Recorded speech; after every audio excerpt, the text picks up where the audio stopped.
سڵای خواتان لێبێ قوتابیانی خۆشەویست هاتمەوە لاتان بۆ تەواوکردنی چیرۆکەکەی ترێژەر ئایلەند چیرۆکی دوورگەی گەنجینە گەیشتین بە ئەپیسۆد 3 لە ئەپیسۆد 3 دەڵێ The Sea Cook چێش لێنەرەکە بزانین لێرە باسی دەکات لە بەشی یەکەم دەڵێ I go to Bristol جیم طبعاً چونکە هەروەکو پێشترێش باسمان کردێت چیرۆکخوانەکە و کەسێک کە ستۆری تێلەرەکەیە چیرۆکەکە دەجێرتەوە چێیە؟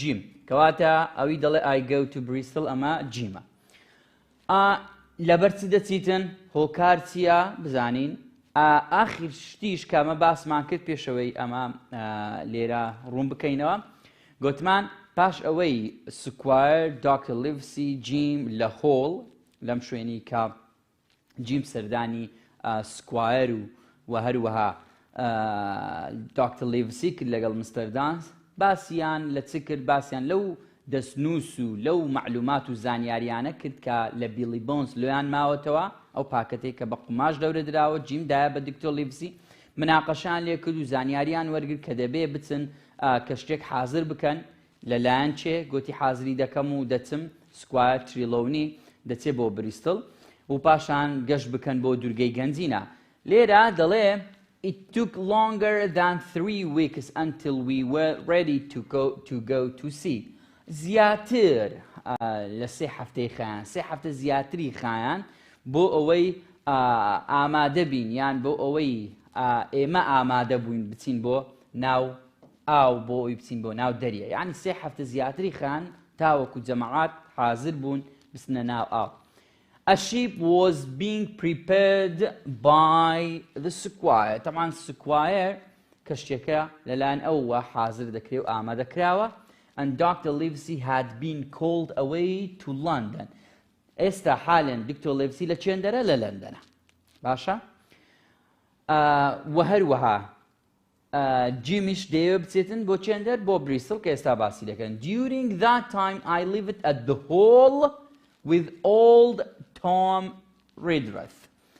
لەگەڵ تۆم ریدرەثی پیر یان تۆم ریدرەث هەر ئۆڵد تۆم ریدرەث لەگەڵ ئەو کەواتە جیم پێکەوە لە هۆڵ لەم شوێنە کە گوتمان شوێنی مانەوە بووە شوێنی کۆبوونەوە بووە مابوونەوە چیان دەکرد spent hours looking at the map سەعات و کاتەکانی خۆیان بەسەر دەبرد بە سەیرکردن لەسەر ئەم نەخشەیە تێڕادەمان ئەم نەخشەیە چییە لەبەرچی دانرایە هۆکار چییە لە وردەکاریەکەیان دەکۆڵیەوە imagining every small detail خەیاڵیان بۆ هەرچی وردەکاری بچووک هەیە دەکرد and dreaming about what would happen when we finally got to the island و هەروەها خەیاڵمان دەکرد کە دەبێت چی ڕوویدا یان چی ڕووی دەدا ئەگەر ئەمە لە کۆتایی بگەیشتمان بە دوورگەی گەنجینەکە ئای دەبێت چ ڕوو بداتن یان چی ڕووی دەدا.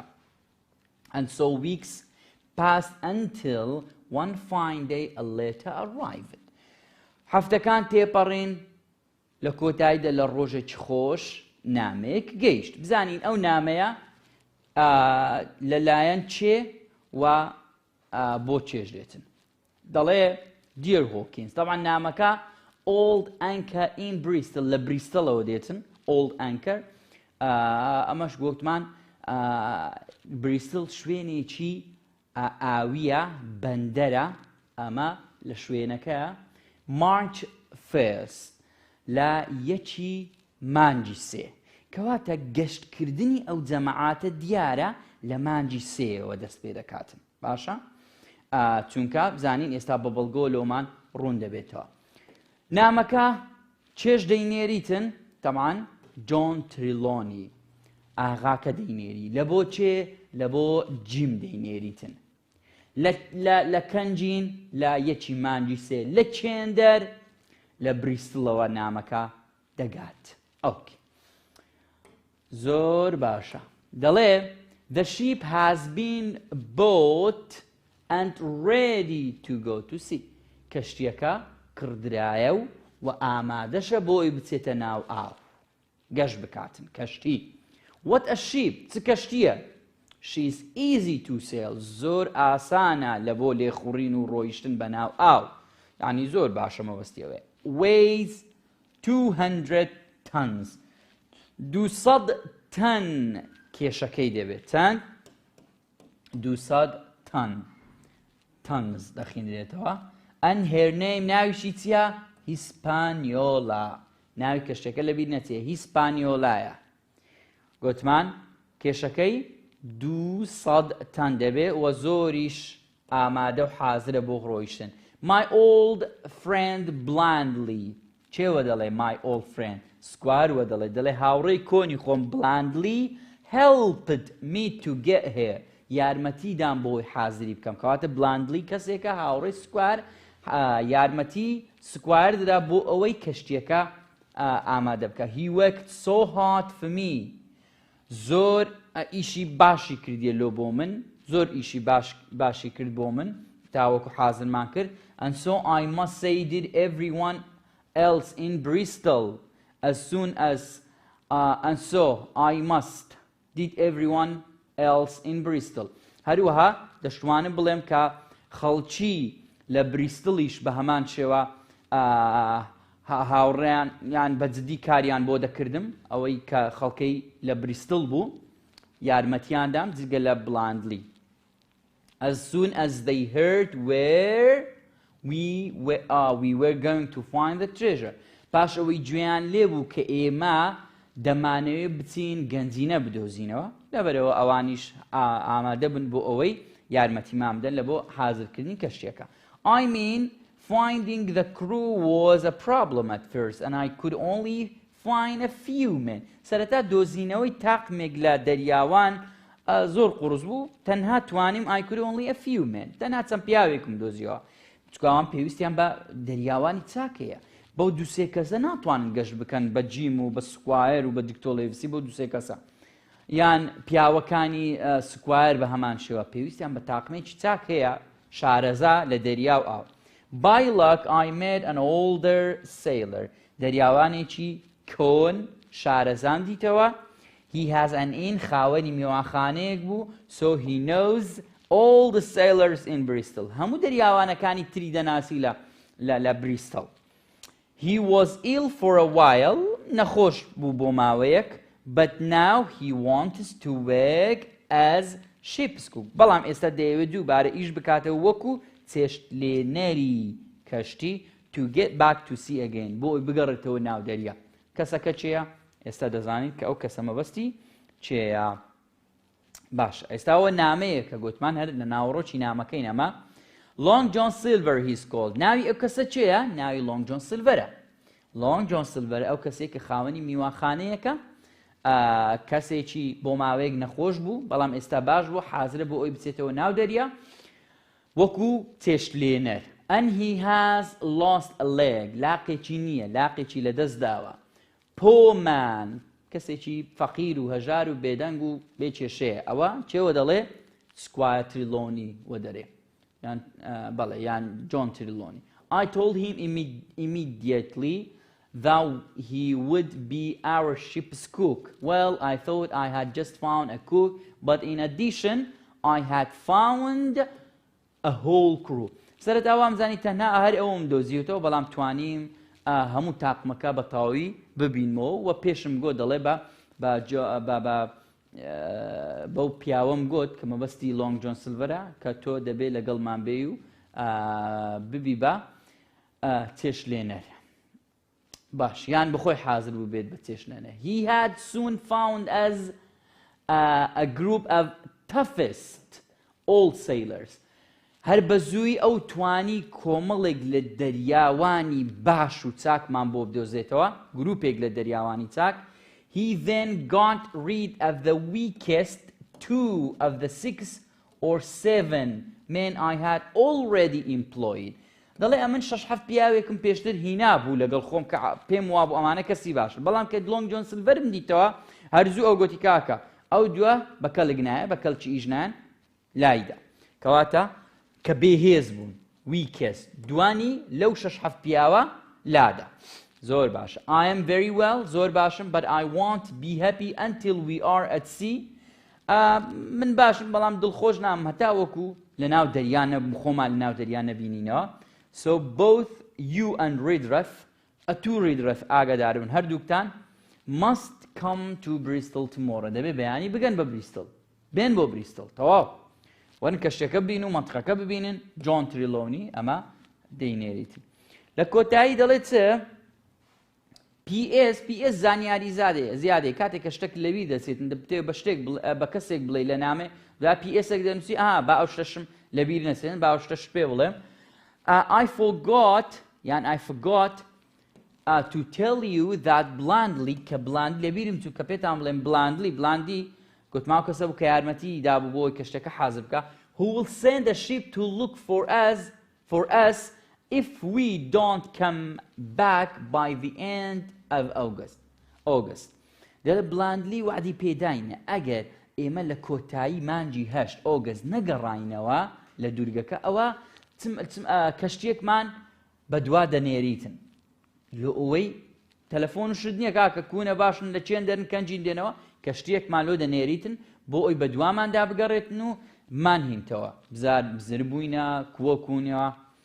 has found us as a captain و بە کاپتنیشمان دەزانێتن ئەم کەسە ئەم بلاندلیە. he is a little too serious کەسێکی کەمێک جدیە but in every other way he is an excellent man. بەڵام بە هەر حاڵ لە بە هەر چۆنێک بێم کەسێکی زۆر باشە ئەم بلاندلیە. a real treasure بەڕاستی خۆی گەنجینەیە ئەم بلاندلیە. بە هەر حاڵ ئەمە نامەکە بوو. بزانین پاش نامەکە بڕیاری جیم چ دەبێتن دەڵێ Trelawney has been talking to people. I said to Redruth. دەڵێ بە ڕیدرەثم گوت کاکەوە تریلۆنی لەگەڵ خەڵکەکە قسەی کردیا لە خەڵکی بچێندەر بریستڵ. Dr. Livesey will not like that, but I was very excited to hear the news that the ship was ready. دکتۆر لێڤسی هەرچەندە حەزی لەو بەزمە نەبوو کە ئەو هەموو کەشتی حازر کرایە و لە بەرەوەی کێشەکە بوو وەکو گوتمان تریلۆنی نهێنی نەدەپاراست ئەویش لەوە دەترسا بەڵام دەڵێ من زۆر خۆشحاڵ بووم بەم هەواڵە that the ship was ready بە تایبەتی کە کەشتێکە حازر کرایە. The next day I said goodbye to my dear mother and the little bay where I had lived since I was born. خوا حافیزیم لەم کەندا و لە دایکم کرد ئەم شوێنەی کە لەوەتی لە دایک بووبووم ئەمن هەر لەوێ ژیابووم. And then Redruth and I left for Bristol in the evening. لە ئێوارەکە شوێنەکەمان بەجێشت و گەشتمان کرد بۆ بریستڵ. It was early the next morning. بەیانی کاتە ئێوارە سەفەریان کردێ لە بۆ بەیانی زوو گەیشتن. We arrived in the city and walked down to the docks meet Trelawney. چوین بۆ گەیشتین بە بریستڵ لەم شارە and walked down to the docks بە شۆستەی بەندەرەکەدا دەڕۆیشتین تاوەکو چێمان بینی تریلۆنیمان بینی. There were ships of all shapes, sizes and nationalities. کەشتی لێبوو لە شێوەی جیاواز لە قەبارەی جیاواز لە وڵات و شوێنی جیاواز. all along the keys دەخیندێتەوە keys along the keys. گوتمان ئەم شوێنە بە درێژایی شۆستەکە بە درێژایی ئەم بەندەرە کەشتی جۆرا و زۆر لە قەبارە و شێوە و ناشناڵیتی جیاوازی لێبوو. sailors were singing هەموو گۆرانیان دەگوت شوێنێکی گوتمان ئەوەیە ئاوی بوو گۆرانیان دەگوت دەریاوانەکان at their work لە کاتی ئیشکردنیان some below هەندێک لە خوارەوە and others high up in the rigging هەندێکیش هەبوو گوریسی ئەهواڵە بڵند دەکرد یان چارۆگەکانی بڵند دەکرد خەریکی حازرکردنی کەشتی و بەلەم و ئیشوکاری خۆیان بوونا. ئەوە لە بریستڵ. دەڵێ then suddenly in front of a large inn I saw Squire Trelawney dressed like a smart sea officer. لە ناکاو لە پێش میوانخانەیەک چێن بینی سکوایر تریلۆنیم بینی جلوبەرجی وەکو جلوبەرگێکی ئەفسەرێکی دەریاوانی زۆر باش و جوان و چاک زیرەک لەبەر کردبوو. Here you are گوتی فەرموو and the doctor came last night from London. پاشان باز لەوەش دەکە کە دکتۆری شەوی ڕابردوو لە لەندەن گەڕاوە ئەویش ئێستا حازرە. Bravo, the ship's crew is complete. ئێستا تاقمەکانی گەشتەکە یان the ships یان کەشتیەکە حازرە. We sail tomorrow. بەیانی بەڕێ دەکەوی. باش. At the Spyglass Inn. طبعا ئەو سپای گلاسە لە شوێنێکی تریش باسمان کرد گوتمان بریتی بوو لە گردێک لە ناوەڕاستی دوورگەکە لە نەخشەکە باسمان کرد گوتمان ئاماژەی پێکرا بوو لێرە ناوی میوانخانەیەکیشە ئەو میوانخانە ساحێبەکەی چێیە لۆنگ جۆن سیلڤەر لۆنگ جۆن سیلڤەر ئۆکێ دەڵێ after breakfast پاش نانی بەیانی با ئەمە okay after breakfast the squire asked me to take a note to Long John Silver پاش نانی بەیانی سکوار داوای لێکردن کە نامەیەک ببەم بۆ چێ Long John Silver he told me to go to the spyglass an inn at the other end of the docks دەڵێ بیبم بۆ میوانخانەیەک ئەو میوانخانەیە ناوی چ بوو ناوی سپای گلاس بوو دەکەوتە چێندەر لە کۆتایی بەندەرەکە بوو داکس بەندەر I went gladly because I was pleased to be able to see the busy port and all the ships again دەڵێ زۆر خۆشحاڵ بووم ناڕەحەت نەبووم بۆ ئەوی نامەکە ببەم لەبەرەوەی دووبارە دەمتوانی ئەم شوێنە ببینم هەروەها ئەم بەندەرە سەرقاڵ و دەریاوانەکان ببینم کە گۆریانیان دەوگوت و کەشتیەکان دووبارە ببینمەوە The inn was full of loud sailors میوانخانەکە کە چووم پڕ بوو لە دەریاوانی loud دەنجی بەرز and I was almost too frightened to go inside تقریبا دەترسام بەتەواوی دەترسام کە بچمە ناو میوانخانەکە As I was waiting at the door, I saw a man as he came out of a side room. دەڵێ لە پێش دەرگاکە چاوەڕێم کرد و پیاوێک هات لە لایەکی ژوورەکە هاتە دەرەوە and I thought he must be Long John Silver. و دڵنیا بووم کە ئەمە دەبێت Long John Silver بێتم. His left leg was cut off near the top. لاقی چەپی لە سەرویەوە لەسەر سەرەوە نەمابوو لاقێکی نەمابوو and under his left طبعا left لای چەپی لا هەر لە دەڵێت and under his left shoulder هەر لە بن لاقی لە بن شانی یعنی لێرە shoulder چی هەڵگرت بوو he carried a crutch دارێک دارشەقەیەک هەڵی گرت بوو on which he moved about easily کە دەیتوانی بە واستەی ئەم دارە ئەم دەرشەقەیە بە تەواوی خۆی بجوولێنیتن باشە ئیش و کارەکانی خۆی پێ تەرتیب بکاتن لەبەرەوەی لاقێکی نەبوو ئەم کەسێکی چۆن بوو Long John Silver he was tall باڵابەرز strong بەهێز with an intelligent face ڕوخسارێکی زیرەکانە و بەبێ کێشە ڕوخسارێکی زیرەکانە and he was serving the people at the tables with a smile خزمەتی خەڵکەکەی دەکرد خزمەتی میوانخانەکەی دەکرد کاریەکە و لەسەر مێز و کورسی خۆی دانیشتە بە پێکەنینەوە بە زەردەخەنەوە ئیشیانی لۆ دەکرد و بەڕێیانی دەکرد زۆر باشە زانین From the very first time I had read about Long John Silver in Trelawney's letter دەڵێ هەر لە سەرەتاوە کاتێک کە لە نامەکەی تریلۆنی دەربارەی Long John Silverم خوێندەوە I had been frightened that he might be the one-legged sailor that the captain had told me about. دەڵێ فکرێکم کردەوە دەبێت ئەمە ئەو کابرایە بێتن کە کاپتن ئۆڵدمانەکە پێشتر لۆی باس کردیمە تۆزێک ترسام چونکە کەسێکی ترسناک بوو کابرای ئۆڵدمانەکە ئاگاداری کردبوو کە کەسێکی ئەو هاالەیە و خراپە و ئاگاداری بە But one look at this man was enough. بەڵام یەک سیرکردنی ئەم کابرایە بەس بوو بۆ من. یان کافی بوو. I had seen the captain, black dog and the blind man Pew. من پێشتر کاپتن ئۆڵدمانەکەم بینی بوو. Oldman, Billy Bones. Black dogیشم بینی بوو. هەروە blindمانەکە کە مەبەستی Pew ئەویشم بینی بوو. هەموو شارەزایی هەمووان بووبوون. باشە؟ And I thought I knew what a pirate was like. دەشم زانی کە ئەمانە زۆرە چەتەیەکن. Very different from this clean and pleasant innkeeper. بەڵام ئەمەیان جیاواز و هەم لە خاوێنی و هەروەها میوانخانەکەی زۆر بە چاچی دەپاراست و خاوێنی دەکردەوە. I walked closer to him, held out the note and said. لێی نزیک بوومەوە و نامەکەم دەرهێنا وتم Mr. Silver said تۆ بەڕێ سلڤەری گەورە Yes my boy بەڵێ کوڕم یان کوڕەکەم And who are you تۆ چێ ئەدی He answered I gave him the note Yes And who are you He answered I gave him a note تێبینیەکە یان نامەکەم پێدا باشە Oh, he said quite loudly and seeming surprised. کە نامەکەی بینی وەکو کەسێکی کە دڵخۆش بێتن ئەها ئەو دیارە پێیگوترا پێشتر کە نامێک لۆ دێتن You're the new cabin boy. تۆ شاگردە نوێیەکەی یان خزمەتکارە نوێیەکەی ئەو پێشتر سکوار لۆی باس کردیە.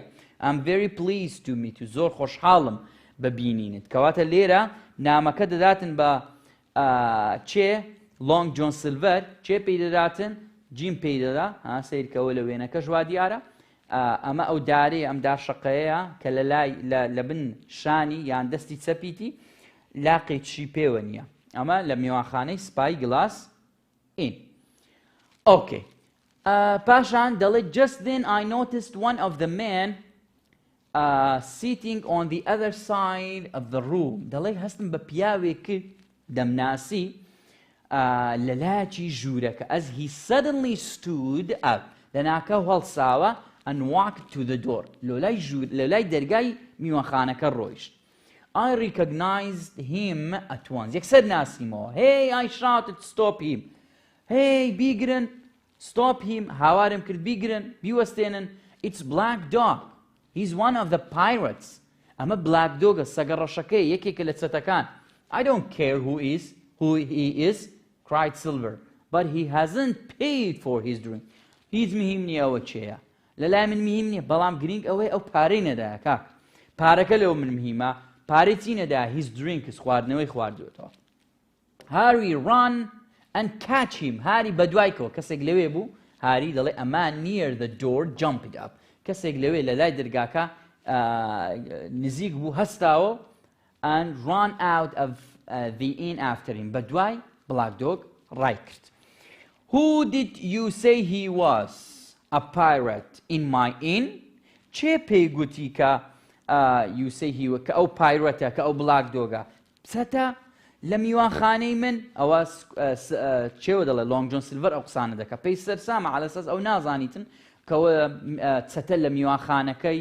ئەو ساحێبیتی I can't believe it said Silver بڕوا ناکەم لە میوانخانەکەی من ئەو شتانە هەبێتن Who was now very excited Morgan he called to a man sitting in کەمێک دڵخۆش بوو گوتی Morgan کەسێکی ترە He called to a man sitting in the bar هەر لە ژوورەکە لە لایەکی ژوورەکە دانیشت بوو گوتی چێ You were drinking with him تۆ لە لای ئەو بووی دەتخواردەوە شتیان دەخواردەوە جا شەراب بووە چ بۆ چکە میوانخانەکان لەوێن دەر باسی زۆربەی کات باسی ڕەم دەکاتن You've never seen him before have you پێشتر ئەوە نەبینیەوە وانە You didn't know his name did you ناویشی نازانی وایە کەواتە لە مۆرگان دەپرسی Long John Silver جا بزانین تەواوکەرەکەی باسی چی دەکاتن I had become worried when I found Black Dog at the spyglass and watched the cook carefully دەڵێ نیگەران بووم بەڕاستی کە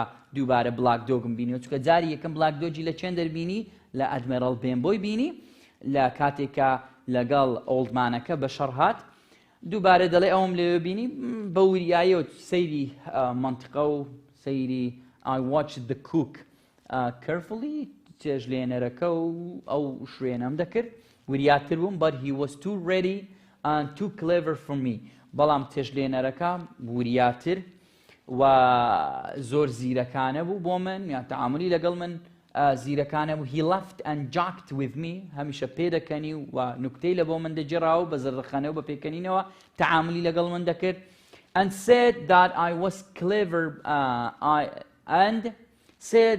was a clever boy by the time پێشی دەگوتم کە ئەمن کەسێکی زیرەکم کوڕێکی زیرەکم by the time Harry had come back empty handed گەڕاوە بە دەستی بەتاڵ هاری ئەو کەسە بوو کە بە دوای Black Dog ڕای کرد and had being shouted at loudly by Silver. Silver هاواری لەسەر کرد. I felt sure that Silver was an honest man. دڵنیا بووم کە سیلڤەر کەسێکی ڕاستگۆیە. زۆر باشە. بزانین.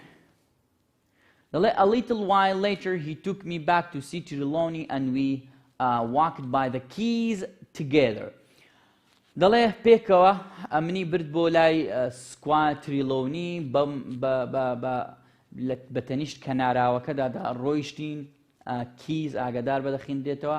He was very interesting and told me all about the different ships that we passed, their rig, their weight, and nationalities and where they would sail. دەڵێ هەموو معلوماتەکانی پێگوتم کاتێک کە بەو بەندەرەدا دەڕۆیشتین بەو شوێنەدا دەڕۆیشتین لە چ لە گوریس و چارۆگە و ئەو شتانە هەروەها کێشیان هەروەها nationalities کە هیچیان دەرن هەروەها where they would sail و بۆ کوێش گەشت دەکەن. Long John excitedly told the squire and the doctor the whole story. هەم چیرۆکەکەی لۆ جێڕانەوە باسی بلاکدۆگ و ئەمانە لە میوەخانەکەی کە چ ڕوویدا. The two gentlemen said it was a shame that Black Dog had escaped. گوتیان چێ وەڵاهی بەڕاستی شەرمە کە Black Dog ڕای کردووە. But we all agreed that nothing could be done. بەڵام ڕازی من کە هیچ شتێک ناشێ ڕوو بدات هیچ شتێ ناکرێ. As long John left, the two gentlemen thanked him for his trouble. هەردووچیان دکتۆر و کوێخاکە سوپاسی ماندووبوونی ئەویان کرد کە مەبەستی Long John Silverە. Everyone on board by 4 this afternoon. هەمووان لە کاتژمێر 4 ئەم دوای نیوەڕۆیە حازر بن لە سەر کە ڕووی کەشتیەکە board. Shouted the squire after him. Squire ئەم قسەیە دەکا. What a wonderful man, پیاوێک, said the squire, and then turned to me. ئاوری لەم داوە. Now come with us, Hawkins. ئێستا لەگەڵ وەرە. We'll see the شیبا کەشتێکە ببینی. کەواتە ئێستا ئەوان کەشتەکەیان حازرە تاقمەکە حازرن دەیانەوێ بچن گەشتەکەی خۆیان دەست پێ بکەن. لێرە باسی کەسێک دەکات ناوی کاپتن سمۆڵێتە. بزانین ئەو کاپتن سمۆڵێتە چیە و مواسەفاتی چییە و لەبەرچ لێرە باسی دەکات. کاپتن سمۆڵێت دەڵێ as we climbed aboard the Hispaniola we were met by the new ship's mate Mr. Arrow, a brown old sailor with earrings in his ears. کاتێک کە چوونە سەر ڕووی کەشتی هیسپانیۆلا پیاوان یان تاقمی نوێ کەسانی نوێ هاوڕێی نوێمان لە کەشتێکە ناسی. یەکێک لەوانە مستەر ئارۆ بوو کە کەسێکی a brown old sailor دەریاوانێکی کۆنی ڕەنگ قاوەیی بوو گوارەی لەگوێ بوو in his ears. He and the squire were very friendly. ئەم مستەر ئارۆیە لەگەڵ squire کەمەوەسی ئاغاکەی زۆر هاوڕێ بوون. But I soon noticed that the things were not the same between the squire and the Captain Smollett. بەڵام پەیوەندی نێوان ئاغاکە لەگەڵ ئەو کاپتن سمۆڵەتی کە باسی دەکەین بەو شێوەیە نەبوو بە بەراورد لەگەڵ پەیوەندی نێوان سکوایر و هەروەها مستەر ئاڕۆ. کەواتە سکوایر لەگەڵ مستەر ئاڕۆ پەیوەندیان باش بوو بەڵام سکوایر لەگەڵ کاپتن سمۆڵێت پەیوەندیان بەو شێوەیە نەبوو. Captain Smollett seemed angry with everything on board and wasted no time in coming to the cabin to tell the squire. Did ئەو کاپتن سمۆڵێتە تووڕە دەبوو لە هەر شتێک on board that and wasted no time. هیچ کاتیشی بە فیڕۆ نەدەدا بۆ ئەوی بێتن بۆ کابینەکە. کابین شوێنێکی ناو کەشتێکە بوو بۆ کۆبوونەوە بۆ ئەوی هەموو شتێک بە چێ بڵێ بە سکوار بڵێ کاتی خۆی بە فیڕۆ نەداتن. بەڵام بە هەندێک شت تووڕە دەبوو لە زۆر شت تووڕە دەبوو. بزانین ئەو شتانە چییە. Sir, I don't like this voyage. من حەز بەو گەشتە ناکەم. I don't like the men. حەز بەو پیاوانەش ناکەم. ئەو چێوە دەڵێ کاپتن سمۆڵێت. ئەمە سمۆڵێت ئەو قسانە دەکات. And I don't like my officer. ئەفسەرەکە چێ؟ مستەر ئارۆ. مستەر ئارۆ ئەو ئەفسەرەکەی. That's short and sweet. ئەمە بە کورتی و پختی با پێتان بڵێم کاکە ئەمن کەیفم بەو شانە نات. Said the captain, oh captain Ole, perhaps sir, you don't like the sheep, asked the squire. حسب سارة يعني حسب بم كشتينيا كيف بكشتيكنا باجنيا خرابني لبرتسه. Who was clearly angry. Squire بتوريته طبعا عم قصدها. كيف بم كشتينيا أو بكابتن سمولي وده. That I can't say since I haven't seen her time. لا ناتوان موقسي بكم لبري هشتا من تعقيم نكردي تو نازم كونيا سوار نبو مسواري كشيكا نبو. Replied the captain. She seems a good ship. كشتيشي باش ديارة but I can't say anymore. هیچ ناڵێم با زانین چۆنە کەشتێکە بەڵام ناتوانم بڵێم کە کەشتێکە خراپە ئەو بڕیارە زوو نادەم. At this moment, Dr. Livesey spoke. Wait a minute, he said. That isn't at all helpful. I'd like to hear an explanation of what the captain has said. You don't, you say, like this voyage. Now what? Dr. Livesey بجواب ده دڵێ کاکە پێمان بڵێ هۆکارچیە تو كيفت يعني حەزت بەم گەشتەنیە طبعا voyage يعني گەشتی ئاوی گەشتی دەریایی پێمان بڵێ ئەمە جێمان لە قسەکانی کاپتن سمۆڵێت بوو کە حەزی بەوە نییە و بەوە نییە بەڵام هۆکارچیە لە بەچێ کەیفت بەم گەشتە نایە هۆکارچیە I took this job under what we call sealed orders. دەڵێ کاتێک کە ئەمن ئەو ئیشەم وەرگرت لەژێر ناونیشانێک بوو کە دەبا نهێنی بێتن ئەم گەشتە. That is, I agreed to sail the ship without first knowing where we were, the captain said. دەڵێ منیش ڕازی بووم کە نابێت کەسێک بزانێتن کە مەبەستی ئەم گەشتە چییە و بۆ کوێ دەڕۆن where we were sailing. ئەو کاپتن وە دەڵێ. But now, بەڵام ئێستا دەبینم I find that all the crew know more than I do. زیاتر لە من معلوماتیان هەیە لەسەر ئەم گەشتە. ئێخە کو دەبی. ئەوە على ئەساس دەبێت نهێنی بێتن کەسێک نەزانێتن بەڵام دەبینم ئێستا هەمویان زانیاریان لە من زیاترە لەسەر ئەم گەشتە. بۆ کوێ دەچین هۆکاری گەشتەکە چییە کە هی بەڕێ دەکەوین. Next, دووەم continued the captain بەردەوام دەبێت لە قسەکانی. I hear from my own crew that we are going to find the treasure. Find treasure. جێم لە تاقمەکەم دەبێتن ئەم گروپە کە ئێمە دەچین گەنجینە دەدۆزینەوە. Treasure is dangerous. کاکە گەنجینە ترسناکە. باشە؟ And I don't like treasure voyages especially when they are secret. بەڕاستی حەزیشم لە گەشتێکی گەنجینە نییە بەتایبەت ئەگەر ئەنهێنی بێتن کەس نەزانێ با کەس نەزانێتن حەزم بەم نەوعە گەشتانە نییە. I understand what you are saying and I must say it's true enough, replied Dr. Livesey. Dr. Livesey پێی دەڵێ ئێستا تێگەیشتم کە ئەتو چ دەڵێ و قسەکانت تەواوە. You say you don't like the crew. Are they not good sailors? گوتت حەزم بە دەریاوانەکان نییە تاقمەکانی ئایا ئەوان کەسانی باش نینە هۆکار چییە حەزت بە چارێوان ئەوە زانیمان کە گوتت حەزم بە گەشتەکە نییە هۆکارەکە دڕون کردەوە کە ئەوان معلوماتیان لە من زیاترە لەبەرچ دەریاوانەکان حەزت بە چارەیان نییە.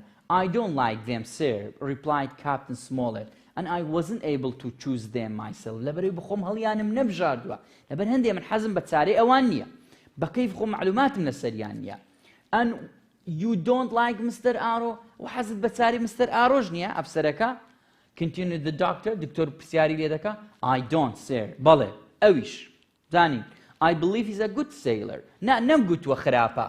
نەمگوتووە خراپە کاپتن سمۆڵێ دووە دەڵێ. دەڵێ he's a good sailor. ئەم کەسێکی باشە. But he's too friendly with the crew to be a good officer. بەڵام ئەگەر ببێ بە کەسێکی ئەفسەرێکی چاک نابێەوە هاوڕێ بە زۆر لەگەڵ تاقمەکە. ئەو زۆر هاوڕێیە لەگەڵ تاقمەکە لەگەڵ دەریاوانەکە ئەخەر لە بۆ ڕەوشت و ئەخلاقی کەسێکی ئەفسەر نابێتن ئەوها بێتن. بەرحاڵ بزانین. Well, Captain, said the Dr. Livesey.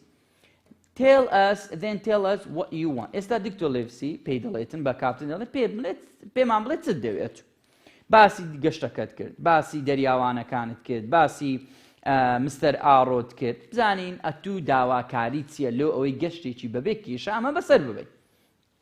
There are two things. دوو شت هەیە. Said the captain. Captain دەڵێ دوو شت هەیە پێتان بڵێم. First, the gunpowder and weapons should be put under the cabin near the stern. پێویستە باروت و هەروەها چەکەکان ببرێنە چێندەر خوارەوەی کابینەکە لە نزیک near the stern. stern تقریبا شوێنی ژووری نان خواردن و ئەمانەیە باشە stern of the ship لە لای کەشێکە. کەواتە ئەمە چەک و تەقەمەنیەکان شوێنەکانیان بگۆڕێ کە ئێستا لێیتی and not where they are now لەو شوێنە نەمینێن کە ئێستا لێیتی and second دووەم داواکاری the crew you have brought with you should sleep at the back near the cabin as well هەروەها ئەو تاقمە ئەو دەریاوانی کە ئەنگۆ لەگەڵ خۆتان هێناوتانن دەبێ بچن لە should be sleep بخەون لە پشتەوە لە نزیک کابینەکە کابین شوێنی دانیشتنەوەمانە بچن لەوێ بخەون کاکە شوێنەکانی ئێستان باش نییە هۆ کات there has been too much talk already ئەوان قسەیان زۆر قسەیان کردووە far too much agree the doctor بەهەرحاڵ دکتۆر ڕازی بوو بە داواکاریەکانی داواکاری چێ داواکاریەکانی کاپتن سمۆڵێت کەواتە دوو داواکاری هەبوو چەک و تەقەمەنیەکان هەروەها شوێنی مانەوەی دەریاوانەکانیش خراپە It is said that you have a map of an island هەروەها شتی دیکەشی مایە کە جێم لێ بۆ کە ئەتوو نەخشەی گەنجینەکەت لەکنە نەخشەی دوورگەکە لەکنە کاپتن سمۆڵێت وە دەڵێ بە دکتۆر لیڤسی دەڵێ that there are crosses on it to show where the treasure هەروەها هەموو ئەو خاڵانەشی تێدایە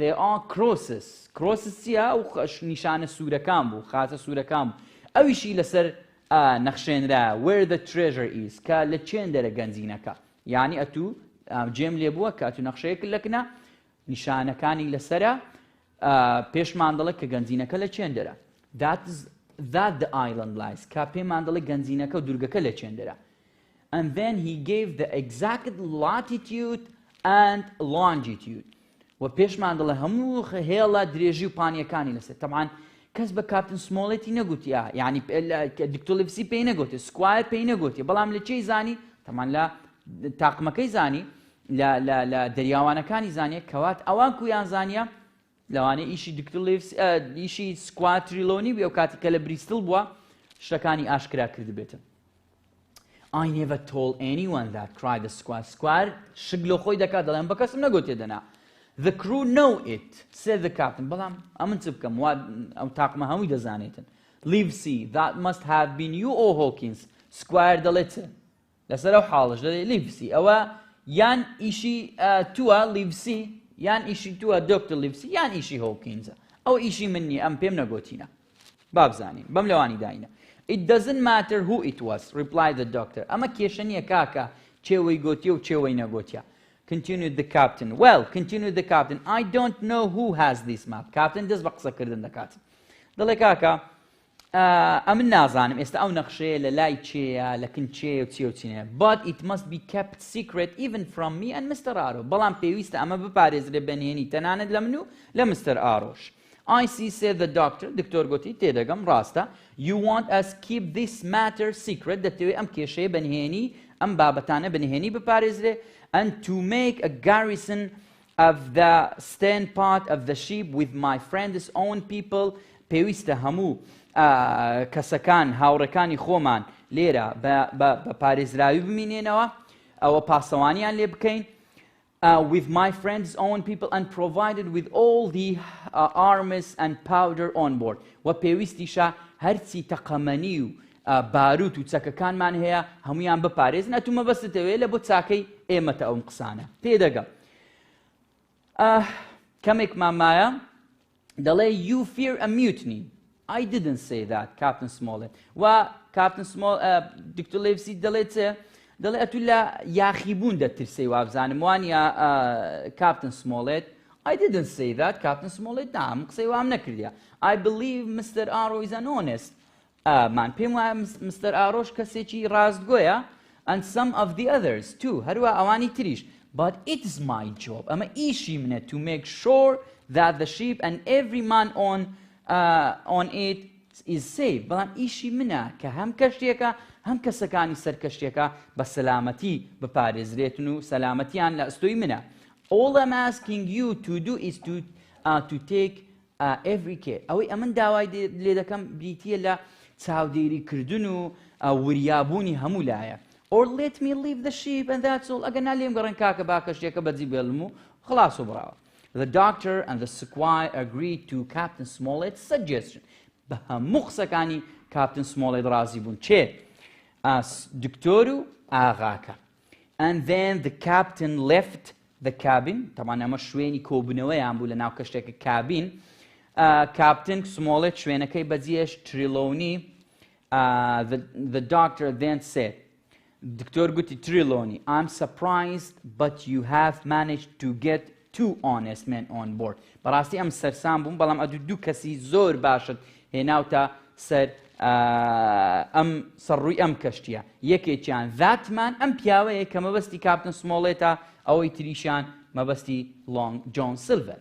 کەواتە لێرەش تقریبا شتەکان وە بەرەبەرە بۆ ئەو کاتە دەچن کە گەشتەکە دەست پێ بکەن و بزانین لە ناو کەشتیەکە چ ڕوودەداتن, چێ کەسانی باشن, کامەیان خراپن. ئەمانە ئینشاڵە لە بۆ دەستی دادێ هەموو شتێک ڕوون دەبێتەوە.